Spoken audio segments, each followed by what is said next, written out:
Movie की start होते ही हमें एक मैलरी नाम की लड़की दिखाई जाती है जो अपनी गाड़ी में बैठकर अकेले ही कहीं पर जा रही थी। मैलरी की एक हफ्ते बाद शादी थी, इसीलिए शादी की तैयारियां करने के लिए वो आउट ऑफ सिटी जा रही थी। लेकिन शादी की वजह से वो ज्यादा एक्साइटेड नहीं थी। उसे तो ये भी श्योर नहीं था कि उसकी शादी हो भी रही है या नहीं, क्योंकि वो हमेशा चुपचाप रहती है। कुछ सोचते हुए वो अपनी गाड़ी को मेन रोड से किसी छोटे रोड पर ले लेती है, ये सोचते हुए कि ये रास्ता शॉर्टकट है और देखने में खूबसूरत भी होगा। लेकिन थोड़ी दूरी पर ही जाते ही उसकी गाड़ी खराब हो जाती है। मैलरी अपनी गाड़ी को स्टार्ट करने की काफी कोशिश करती है, लेकिन उसके बावजूद भी उसकी गाड़ी स्टार्ट नहीं होती। इसके अलावा वहाँ पर सिग्नल भी नहीं आ रहे थे जिससे कि वो किसी को हेल्प के लिए बुला सके। मैलरी काफी परेशान हो जाती है क्योंकि वो जगह पूरी तरह सुनसान थी, उसके अलावा वहाँ पर कोई भी नहीं था। लेकिन इतनी ही देर में वहाँ पर एक और पर्सन आ जाता है और इस लड़के का नाम क्रिश्चियन था। क्रिश्चियन मैलरी को सिंपैथी दिखाता है और उसकी गाड़ी को रिपेयर करने लगता है और वो उसकी गाड़ी ठीक करने में कामयाब भी हो जाता है। ये देखकर मैलरी को काफी खुशी होती है और वो क्रिश्चियन को थैंक्स बोलकर वहाँ से चली जाती है। अब यहाँ तक तो सब कुछ ठीक था, लेकिन फिर मैलरी एक बेवकूफी कर देती है। वो सोचती है कि उस लड़के ने मेरी हेल्प की है, मेरी गाड़ी ठीक कर दी है, जबकि मैं उस लड़के को लिफ्ट दिए बगैर ही छोड़ आई। और ये बात सोचने की वजह से वो क्रिश्चियन को अपनी गाड़ी में बिठा लेती है और ये मैलरी की लाइफ की सबसे बड़ी मिस्टेक थी। स्टार्टिंग में तो क्रिश्चियन मैलरी को इम्प्रेस करने के लिए काफी अच्छी इधर उधर की बातें करता है, लेकिन थोड़ी दूर जाते ही उसकी कन्वर्सेशन, उसकी बातें चेंज हो जाती हैं और उसका बिहेवियर भी अब बदल गया था। वो मैलरी से अजीबोगरीब बातें करने लगा था। मैलरी समझ चुकी थी कि वो किस टाइप का इंसान है और वो क्या चाह रहा है, इसीलिए वो गाड़ी रोक लेती है और क्रिश्चियन को गाड़ी से उतरने के लिए कहती है। लेकिन क्या वो इतनी आसानी से गाड़ी से उतरने वाला था? बिल्कुल भी नहीं। और मैलरी को भी इस बात का अंदाजा नहीं था कि वो कितनी बड़ी मुसीबत में फंस चुकी है। क्रिश्चियन जल्दी से अपना नाइफ निकाल लेता है और मैलरी को नाइफ दिखाकर वो उसे कहीं पर ले जा रहा था। अब जान बचाने के लिए मैलरी को उसकी बात तो माननी ही पड़नी थी। लेकिन तभी मैलरी देखती है कि क्रिश्चियन ने अपनी सीट बेल्ट नहीं लगाई हुई और यही मौका था मैलरी के पास अपनी जान बचाने का। मैलरी एक कर्व से अपनी गाड़ी को खाई में फेंक देती है, जहाँ पर जाकर गाड़ी बुरी तरह क्रैश हो जाती है, जिसमें मैलरी बच जाती है। लेकिन मुसीबत की बात तो ये है कि वो गाड़ी से निकल नहीं सकती थी क्योंकि उसका पैर सीट में बुरी तरह फंस चुका था। वो खुद को फ्री करने की काफी कोशिश करती है लेकिन नहीं हो पाती। और तभी हम बाहर क्रिश्चियन को देखते हैं। वो भी बच गया था, जो कि बिल्कुल ठीक था, सही सलामत था। इवन वो मैलरी से भी ज्यादा सही हालत में था। और यहाँ पर वो बाहर होने के बावजूद भी मैलरी की हेल्प नहीं करता, बल्कि वो उसे वहीं मरने के लिए छोड़कर वहाँ से चला जाता है, जबकि मैलरी सिर्फ हेल्प के लिए चिल्लाती रहती है। फिर ऐसे करते करते रात हो जाती है, लेकिन मैलरी अभी तक वहाँ पर फंसी हुई थी, वहाँ से फ्री नहीं हुई थी। असल में वहाँ पर सिचुएशन ही ऐसी थी जिसे देखकर लग रहा था कि शायद मैलरी कभी भी ना फ्री हो पाए, क्योंकि गाड़ी का दरवाजा लॉक था। फिर जैसे ही रात होती है वहाँ पर ठंड बढ़ जाती है और मैलरी को सर्दी लगने लगती है। लेकिन गाड़ी में कुछ कपड़े थे जिन्हें पहनकर मैलरी अपनी सर्दी तो रोक लेती है। और लकीली कार में बैटरी भी थी जिसकी मदद से वो हीटर ऑन कर लेती है। अब ठंड से तो वो बच गई थी, लेकिन इसके अलावा भी वहाँ पर मल्टीपल प्रॉब्लम्स थी, क्योंकि वो जंगल था, आसपास जंगली जानवर थे जो सारे मैलरी की गाड़ी के आसपास ही घूम रहे थे। ये देखकर मैलरी जल्दी से गाड़ी की हेडलाइट्स ऑन कर देती है, जिसे देखकर वो सारे एनिमल्स डर जाते हैं और वहाँ से भाग जाते हैं। फिर किसी तरह ये रात गुजर जाती है, लेकिन मैलरी के लिए अब मुसीबत बढ़ गई थी, क्योंकि पीने के लिए उसके पास बहुत थोड़ा सा पानी था और खाने के लिए तो कुछ भी नहीं था। फिर ऐसे करते करते रात हो जाती है और रात से अगली सुबह, लेकिन स्टिल मैलरी वहीं पर फंसी हुई थी, वो अभी तक फ्री नहीं हो पा रही थी। लेकिन मैलरी को साथ साथ बचने की कोई उम्मीद भी नजर नहीं आ रही थी।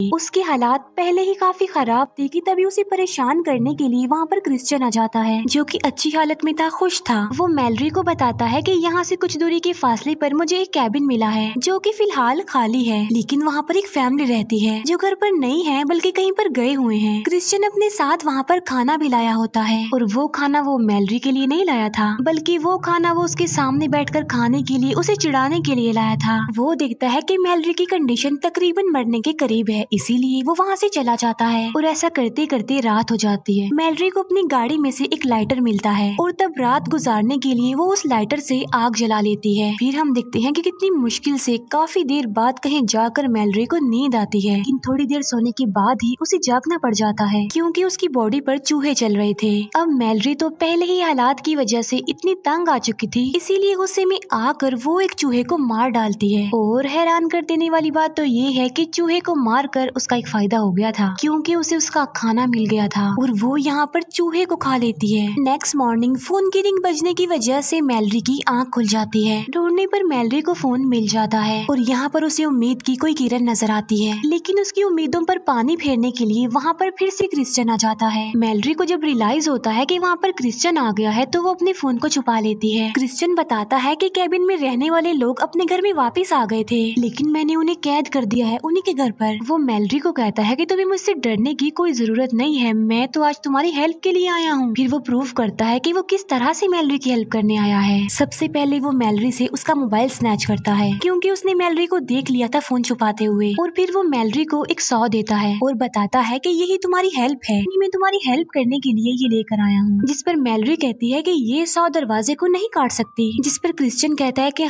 बिल्कुल ठीक कह रही हो तुम, इस 100 से दरवाजा नहीं कट सकता और ये 100 मैं दरवाजा काटने के लिए लाया भी नहीं हूँ, बल्कि ये 100 मैंने तुम्हें इसीलिए दी है ताकि तुम अपना पैर काटो और आजाद हो जाओ, क्योंकि आजाद होने के लिए उसके अलावा सिर्फ यही ऑप्शन है। ये कहने के बाद क्रिश्चियन वहाँ से चला जाता है। अब मैलरी किसी भी हालत में आजाद होना चाहती थी, लेकिन उसमें इतनी हिम्मत, इतना हौसला नहीं था कि वो अपना पैर अपने हाथों से काट ले। रात में मैलरी को काफी प्यास लगती है और प्यास की वजह से उसकी मरने वाली हालत हो रही थी, लेकिन यहाँ पर मैलरी की खुशकिस्मती ये होती है कि वहाँ पर बारिश होने लगती है, यानी अब उसे प्यासा मरना नहीं पड़ेगा और उसे पीने के लिए इतना सारा पानी मिल जाता है। तभी मैलरी जल्दी से रेडियो ऑन करती है, जिस पर बताया जाता है कि इतनी सारी तूफानी बारिश आने की वजह से फ्लड आ गया है और सारे रोड पानी होने की वजह से भर गए हैं और ट्रैफिक की वजह से भी। इसीलिए जो लोग भी ड्राइव कर रहे हैं वो मेन रोड से छोटे रोड पर जा रहे हैं, यानी वो रोड जहाँ पर मैलरी फंसी हुई है अब वहाँ पर भी कार्स आएंगे। यहाँ एक बार फिर से मैलरी को उम्मीद नजर आती है कि वहाँ कोई तो आएगा, कोई तो उसकी हेल्प करेगा, और वहाँ पर एक गाड़ी आकर रुकती है, लेकिन वो गाड़ी किसी और की नहीं बल्कि क्रिश्चियन की होती है। उसे देखकर मैलरी को एक आइडिया आता है। वो उस मरे हुए चूहे के खून को अपने पैर पर लगाती है और ऐसे रिएक्ट करती है जैसे वो मर गई हो। वो ऐसा इसलिए कर रही थी ताकि क्रिश्चियन ये समझे कि मैलरी अपना पैर काटने के दौरान ही मर गई, और होता भी ऐसा ही है। क्रिश्चियन समझता है कि मैलरी सच में मर गई अपना पैर काटते हुए, इसीलिए वो मैलरी की गाड़ी के पास आता है, लेकिन वो मौके का फायदा उठाकर उसे स्टैब कर देती है और बाद में वो उसकी गाड़ी की चाबी भी ले लेती है और उसकी गाड़ी को लॉक करके वो चाबी को दूर फेंक देती है। उसने ऐसा इसलिए किया था ताकि उसकी रुकी हुई गाड़ी को देखकर कोई तो हेल्प करने के लिए वहाँ पर आएगा, लेकिन तभी क्रिश्चियन जल्दी से वहाँ से बाहर निकल आता है। इतनी ही देर में वहाँ पर पुलिस की एक गाड़ी भी आती है। मैलरी हेल्प के लिए काफी चिल्लाती है। वहाँ पर काफी तूफान था, इसीलिए उस पुलिस ऑफिसर को मैलरी की आवाज नहीं सुनाई देती।